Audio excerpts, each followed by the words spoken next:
Donnie and Dolly. The team is supported by ableauctions.ca. Closing your business? We can help. And King of Floors, your vinyl, laminate, and engineered flooring superstore.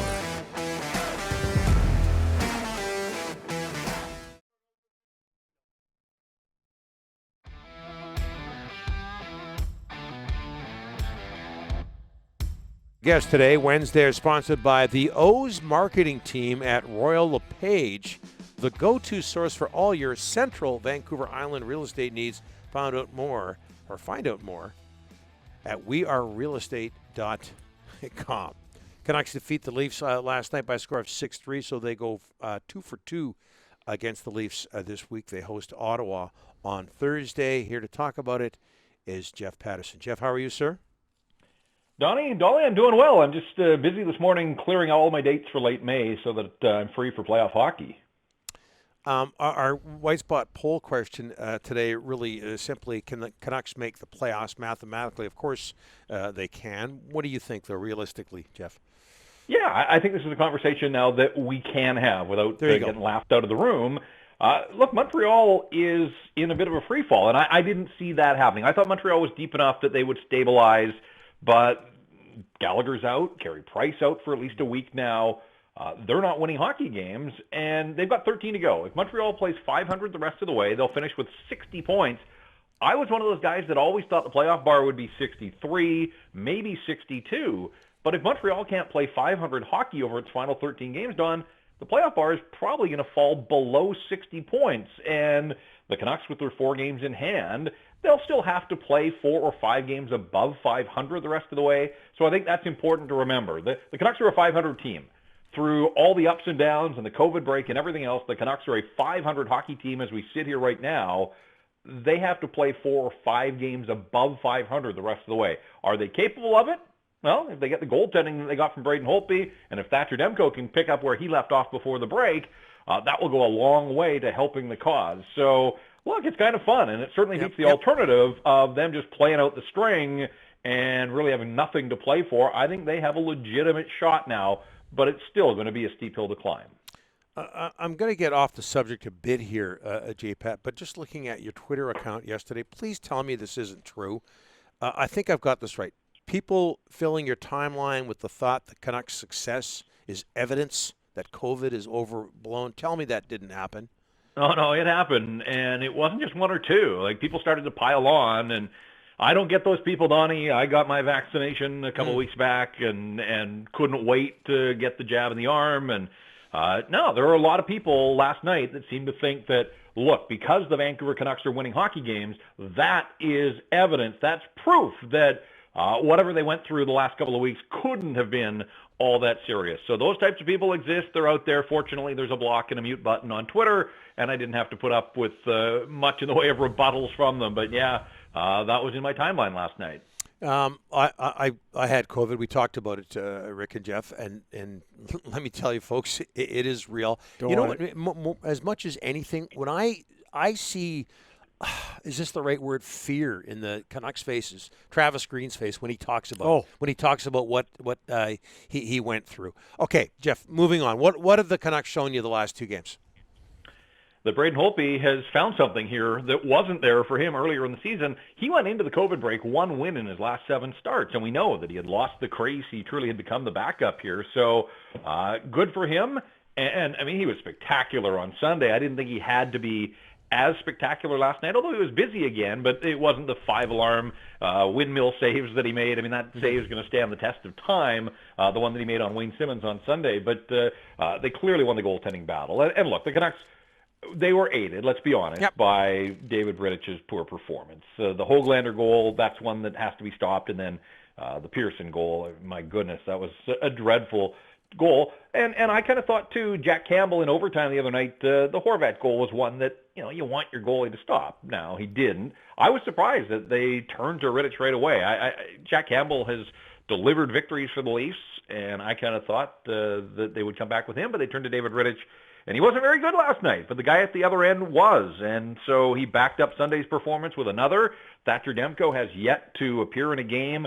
It's an off day for the Canucks as far as a practice is concerned, so I would think from that, you take that it's going to be Holtby again, and at some point, I don't know what it's going to take to get Demko up to speed here, but I would think he would want a full team practice rather than just a morning skate. So why would you mess with success?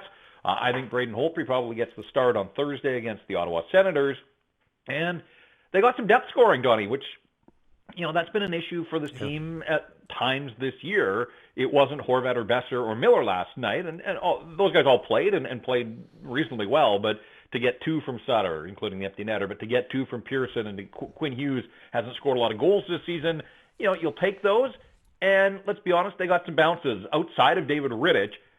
Brandon Sutter's first goal hit the side of the net and comes right back out in front. I don't know if I've ever seen that. I don't think I've seen it. Nope. The netting. So, and Quinn Hughes got the deflection off Marner. They got the bounces last night, and they don't have to apologize for that. Bounces will go against them at times, but last night things were going their way. But what I liked most, I think, out of everything I saw last night, and really Sunday as well, they were down in the third period in both of those games, and that's where I thought that COVID and the lingering effects and fatigue and everything else might be an issue. And it's looked in both of these games like they have gotten stronger, and some of the players have said this after the fact, that they felt better, they're into it, their legs are going, and to rally in the third period of both of these games and produce victories, credit to the Vancouver Canucks for that. Hey, Jeff, I liked the fourth line last night, Highmore, Boyd, and Virtanen. I think there was good energy. It was our first look at Matthew Highmore. I like his feet moving all the time, good speed, 14 minutes. What'd you think about him? Yeah, I thought he was fine for his debut. I want to see more. I can't write the book on Matthew Highmore after one look, but he had that chance in the first period where he came off the wall and got the puck to the front of the net there, and I think some of that was with his quickness, and he does look noticeably faster. And when you look at what the Canucks have done over the course of the season to try to revamp their bottom six, Jace Howerluck, I think, has brought an element of speed. We know that Jake Virtanen has it. I thought it was a relatively quiet night for Jake, but Matthew Highmore injects some speed into the lineup, and if Antoine Roussel is now out for any length of time, they're going to get Tyler Mott back sooner rather than later, but he's still being held out. But there's a guy that brings an element of speed, and I think that's been important for the Vancouver Canucks. You go back to mid-February, you take it all the way back to the night that Francesco Aquilini tweeted his tweet storm with the vote of confidence and everything else. But, since that night, and I'm not saying that it was the owner's tweet that turned the season, but you go back, that was the end. They had lost 6 in a row, all in regulation. Since then, they, even with this COVID break, they've played at a rate that would have put them in the playoffs in this North Division. So they overcame a 6-game losing streak there, stabilized things, and, they've done it. This has kind of been one of the storylines for me, is that here's Travis Green, and I know you guys have talked about him coaching for his future and trying to get an extension, and now he's doing it while sort of auditioning new players that, he had never had a chance to work with, whether it's Matthew Highmore or Travis Boyd gets inserted into the lineup. Jimmy Vesey is still a newcomer. They're overhauling their bottom six on the fly here while still trying to remain in this playoff hunt. And so, I think that presents a challenge for a coach, but Travis Green's done a pretty good job here in these first 2 games back. And again, coaches look pretty good when their goaltender is stopping more pucks than the guy at the other end of the ice, and certainly that's been the case for the Vancouver Canucks. Pearson, 2 goals. There's a stat out there, Jeff, about Pearson scoring the majority of his goals in the third period. A lot of people on Twitter last night, now you can't rip the contract. I understand it's only 1 game. But it was a good effort from Pearson last night, whether it was a weak goal or not, to chip in that third. Yeah, the third period stat, I saw that one as well. I mean, some of that was the empty netters that he scored last year where he had a share of the league lead. But again, you have to be out in situations and your team has to be up to score empty netters, so you can't discount them entirely. But yeah, look, he was helped by the COVID break. He was one of the few that was helped by the COVID break because he would have missed a ton of action. And in the grand scheme, it allowed him to heal up and get back out there. And the way this team is constructed, he's a top 6 forward right now, and got to the front of the net on the one goal, that the power play goal that turned out to be the winner. The second one, he'll take it because it helps the stats. But let's be honest, that is just a brutal goal that can't go in at the National Hockey League level. And I thought his reaction, even as he did the flyby by the bench, looked a little sheepish, knowing that he got away with one there. But look, the Canucks are better with him in the lineup. There's no question about that. And the other thing too, guys, is they're 9-3-1 without Elias Pettersson, which is just an incredible and crazy statistic that I just didn't think that the Canucks could be in the playoff conversation without their best forward, who's been gone now for a month, 13 games, and somehow through all of that, they're 9-3-1. Jeff, good luck with the Twitter account. Thanks so much for this. Appreciate it. I always need help with the Twitter account, Donnie, but we'll see what tomorrow brings, and I look forward to joining you guys again on Friday. Thanks, Jeff. Appreciate it. Jeff Paterson, and Jeff just said it. He's going to talk to us on Friday again after the Canucks play their first of 4 straight games against Ottawa, Rick.